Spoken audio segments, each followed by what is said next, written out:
अक्सर कहते हैं कि गांवों में रहस्य कहीं ज्यादा गहरे होते हैं और शहरों की तरह तकनीक से तुरंत खुल भी नहीं जाते।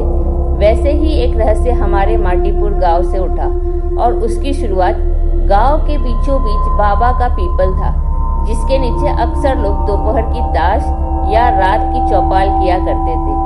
अचानक पिछले कुछ हफ्तों से खबरें उड़ने लगी कि पीपल के नीचे रात के समय एक अजीब सा आदमी बैठा रहता है, हाथ में लालटेन, आंखों पर मोटा काला चश्मा और सबसे डरावनी बात यह कि सुबह तक की वह हंसता हंसता गायब हो जाता है।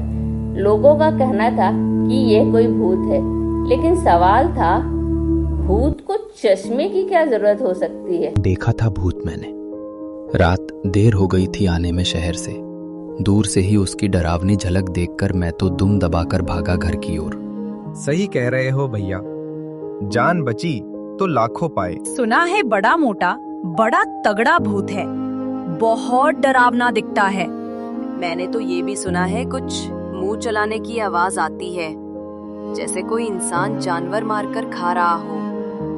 अरे मैंने तो शाम को शौचालय जाना ही बंद कर दिया है, पता नहीं कब पीछे से आ जाए। अरे मेरे बच्चे तो अब दिन में भी उस रास्ते से स्कूल नहीं जाते। मुखिया जी ने पंचायत बुलाई।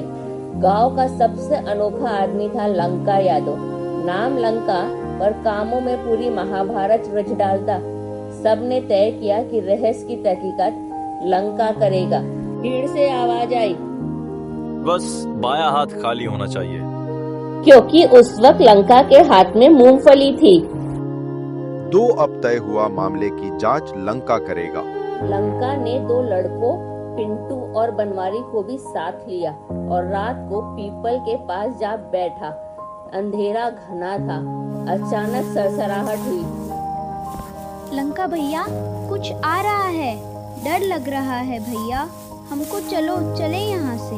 अरे ये तो मूंगफली खा रहा है, कहीं ये मूंगफली वाला भूत तो नहीं। तीनों डर के मारे धीरे धीरे रेंगते हुए वापस भाग गए। अगले दिन गांव में अफवाह और तेज हो गई। अब इसे चश्मे वाला भूत नाम दे दिया गया। गांव की औरतें तेल और हल्दी की कटोरियां रखकर पीपल के नीचे पूजा करने लगी। बच्चे भूत के बारे में गीत बनाने लगे। मिड डे मील की लाइन में कहा जाता, भूत आया चश्मा पहन, मूंगफली खाता, गम गम गम गम गम गम गम गम गम। काफी हंगामे के बाद मुखिया जी ने तय किया कि अब पोल खोलनी ही पड़ेगी। एक टीम बनाई गई। लंका, हंसराज, बनवारी और पिंटू सब ने तय किया कि वे रात में भूत का पीछा करेंगे, लेकिन इस बार चकमा देकर। रात आई। पीपल के नीचे वही छायादार आकृति बैठी मूंगफली खा रही थी। अचानक पिंटू ने पत्थर उछाल दिया। भूत चौंका और लालटेन छोड़कर भागा। टीम ने उसका पीछा किया। पकड़ो पकड़ो, भागने ना पाए, पकड़ो इसे। भूत गांव की गलियों से होता हुआ भागा और आखिरकार एक पुराने जर्जर हवेली में घुस गया। अब यहाँ तो रहस्य जरूर निकलेगा, सब तैयार। हाउ इज द जोश? सारे बच्चे कांपते हुए बोले हाय सर, और अंदर घुसने लगे। हवेली के अंदर जो नजारा था उसे देखकर उनके मुंह खुले रह गए। वो कोई भूत नहीं था, बल्कि गांव का पुराना अध्यापक रामकिशोर मास्टर। उनके बारे में सबको यही पता था कि वह शहर चले गए थे, लेकिन यहाँ तो चश्मा लगाया मूंगफली खाकर किताबों में घिरे बैठे थे। गुरुजी, यहाँ आप भूत बनकर क्यों घूमते हो? क्या मांजरा है ये सब? देखो बेटा, मैं आराम से रात में पढ़ाई करने यहाँ आता हूँ। चश्मा इसलिए पहनता हूँ ताकि मेरी आंखों की कमजोरी किसी को पता न चले। लालटेन इसलिए लिए जाता हूँ कि हवेली में अंधेरे में पढ़ सकूं। लेकिन मूंगफली ये तो आदत है। सब एक पल के लिए चुप हुए।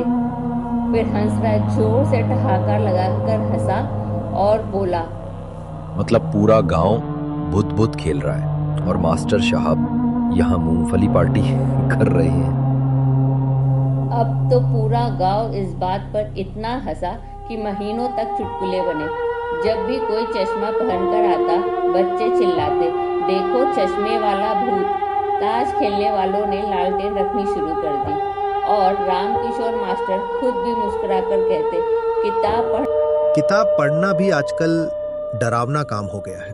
लंका सबसे ज्यादा खुश था क्योंकि अब गांव के लोग उसे भूत भगाने वाला हीरो बुलाने लगे। पर कहानी यहाँ खत्म नहीं हुई। कुछ महीनों बाद गांव में चुनाव आए। सभी प्रत्याशी भाषण दे रहे थे। लंका यादव ने अपनी पूरी उपलब्धि बताई। मेरे बहादुरी भरे प्रयास से मैंने पूरे गांव को चश्मे वाले भूत से आजाद कराया। मैं ही वो चश्मे वाला हूँ।